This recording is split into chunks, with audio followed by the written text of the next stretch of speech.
কিছু কিছু নিউজ শুনলাম যে ডক্টর ইউনূস স্যার পদত্যাগ করবে। যে এটা যদি হয় না, তাহলে আপনাদের কপাল পুড়ছে। কি এর জন্য জানেন? তার মতো মানুষ দ্বিতীয়বার আর পাবেন না। তাকে ধরে রাখার চেষ্টা করুন।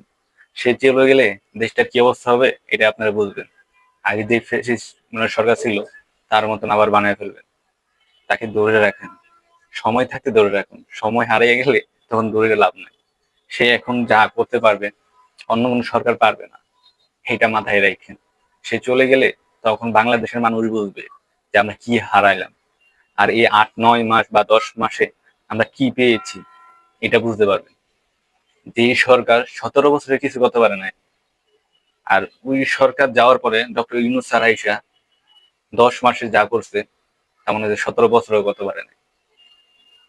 তাকে ধরে রাখুন, আপনাদের জন্য, সবার জন্য।